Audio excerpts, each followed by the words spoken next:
Hello everyone, welcome to our ADU video series. In today's video, we will focus on three key topics. First, what is an ADU? Second, what is a tandem house? And third, how the ADU building form can be used.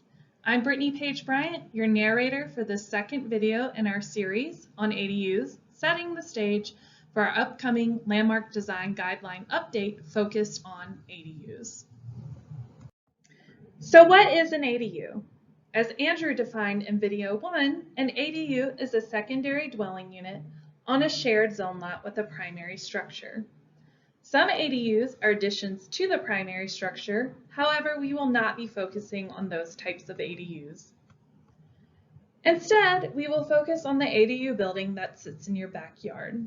The Denver zoning code requires these detached ADUs to be in the rear 35 of the zone lot, behind the primary structure, and oriented along the alley.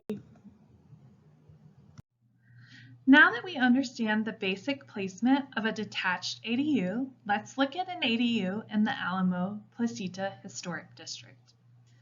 The primary structure on this site is a brick bungalow with a clipped gable roof. To build the new ADU on the property, the non-historic blue garage will be demolished. The site plan, displayed on the left side of your screen, illustrates the placement of the new ADU behind the historic bungalow, in the rear 35 of the lot. Noteworthy features of this new ADU, shown on the right side of your screen, include a gable roof, harmonizing with the clipped gable roof of the historic bungalow. The ADU is constructed of board and batten siding, which helps distinguish it as new. However, this material helps tie in with the historic context. This is an example of an ADU that has been approved by the Landmark Preservation Commission. When this homeowner proposed to build the ADU we just looked at, there were key components that they had to consider that would impact the design. I want to discuss 4 of those key components with you today. First, ADUs are a one-step review before the Landmark Preservation Commission. Secondly, ADUs must be behind the primary dwelling unit, as we've previously discussed. Thirdly, the building footprint of an ADU will be limited based on the lot size. And finally, ADUs are limited to 2 stories in height. So now that we have a good idea of what an ADU is, let's see how it is different than a tandem house. Unlike ADUs that must be subordinate to the primary structure, a tandem house is 2 distinct primary dwelling units, shown here as 1 and 2, on a single zone lot, shown here in blue. Tandem houses can front onto the primary street or onto the side street, shown here in orange, and are not limited to the rear 35 of the zone lot. Just like we looked at an example of an ADU, we will look at an example of a tandem house. This example is in the Potter Highlands Historic District, and the new tandem house is outlined in red on your screen. A historic alley house is located at the rear of the lot and is outlined in purple on your screen. The right side of your screen shows the completed tandem house at the bottom and the restored alley house at the top. Alley houses are a testament to the early development patterns of the district and are important to preserve. However, the historic home is very small. To take advantage of the large open front yard, the new 2.5-story tandem house was built on the west side of the lot to help maintain views toward the historic alley house. This tandem home is characterized by a nested gable form and brick construction to create visual connection with the primary structures within the Potter Highlands Historic District. Just like there were key components for ADUs, there are key components for a tandem house that an owner must consider. I will go over 4 of those key components. A tandem house is reviewed through a 2-step process before the Landmark Preservation Commission. A tandem house can be placed anywhere on the lot, but it must be a detached structure. Tandem houses will be larger than an ADU as their footprint is not limited based on lot sizes.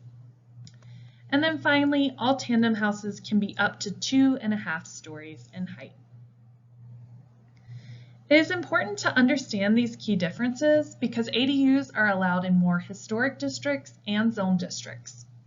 The Zimmer zoning code establishes basic provisions to help the ADU remain subordinate to the primary structure, and this is why we have explored these two different building forms.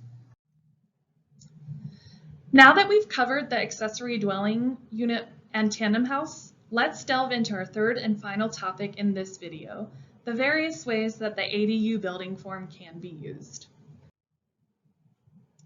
When we think of a traditional ADU, it generally includes at least one bedroom for sleeping and one designated kitchen space, as shown here in red on your screen. The desire for additional housing and in-law suites and granny flats is what motivates most individuals to construct ADUs.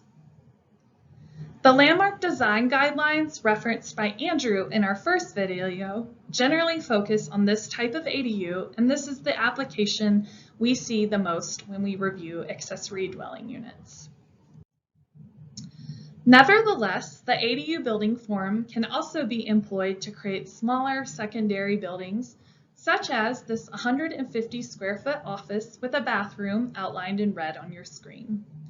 At present, the landmark guidelines treat these smaller structures similar to the larger ADUs that are intended for residential occupancy. Finally, the ADU building form would also allow for creating loft spaces on one-story garages, as shown in the upper floor of this conceptual project, indicated in red on your screen.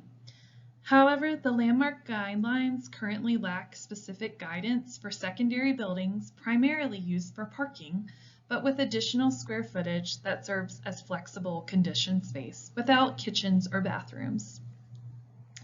The diverse application of this building form may require Landmark to develop specialized guidelines to address these distinct uses.